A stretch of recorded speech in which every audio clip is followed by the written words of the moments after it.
Parte proprio questa sera il servizio Summer Night, quindi da questa sera venerdì 8 luglio, il servizio Summer Night, un servizio dedicato al Tigullio, un servizio che offre una linea che andrà da Santa Margherita, esattamente al Covo di Nord-Est, fino a Sestre Levante. 4 coppie di corse, appunto nelle ore serali, che mirano a favorire un turismo di curiosità, cioè una persona residente a Sestre Levante che possa andare a conoscere Rapallo, Santa Margherita, a cena in quel posto o solo a vedere gli spettacoli che l'offerta turistica offre.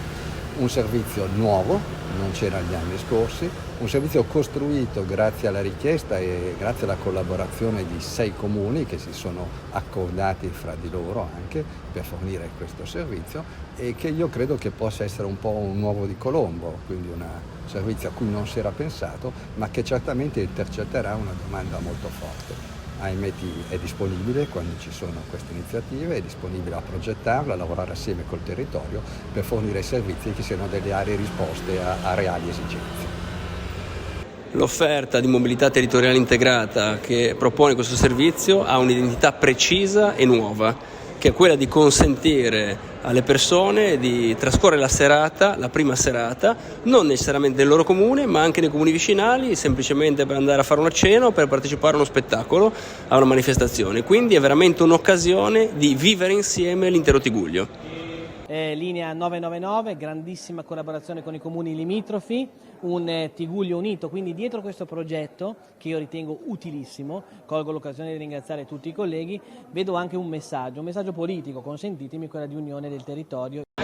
Un progetto che è importante, che ci caratterizza come comprensorio, che parla di mobilità, di sostenibilità, di ambiente, di turismo, di politiche giovanili e di condivisione di progetti importanti, da quelli culturali a quelli importanti come la mobilità sostenibile. Quanti punti positivi ha questa offerta?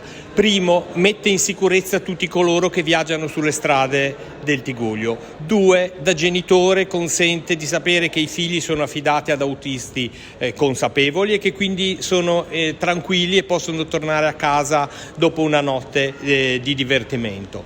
3, un'offerta congiunta riferita a tutti gli eventi e intrattenimenti che vengono effettuati nel Tigullio. 4, non ultimo, una limitazione all'inquinamento atmosferico.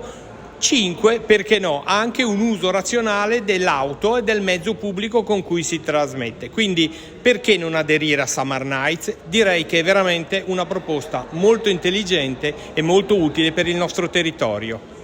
Questo servizio è molto importante per un territorio unito che vede essere unito da Sestre Levante a Portofino, un territorio che prima era soltanto legato ai campanili. Io ne faccio un discorso di estrema sicurezza. Abbiamo modo in questo modo di avere un professionista al volante e lasciare le famiglie tranquille che le persone torneranno a casa seguite in modo serio e responsabile.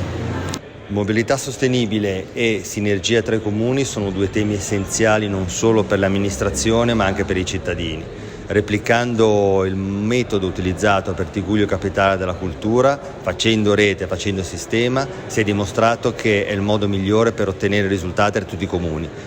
Il vantaggio è anche quello del ridurre l'inquinamento, perché si lascia la macchina a casa, ridurre il traffico, quindi qua bisogna fare un plauso a questa sinergia di AMT con i sindaci del territorio. Di Città Metropolitana qual è il suo ruolo? Il ruolo di Città Metropolitana è quello di reperire i finanziamenti e di fare da cerniera fra gli enti, i comuni, i sindaci e tutti coloro che vogliono migliorare questo nostro territorio che abbiamo, che è veramente da vivere e da gustare.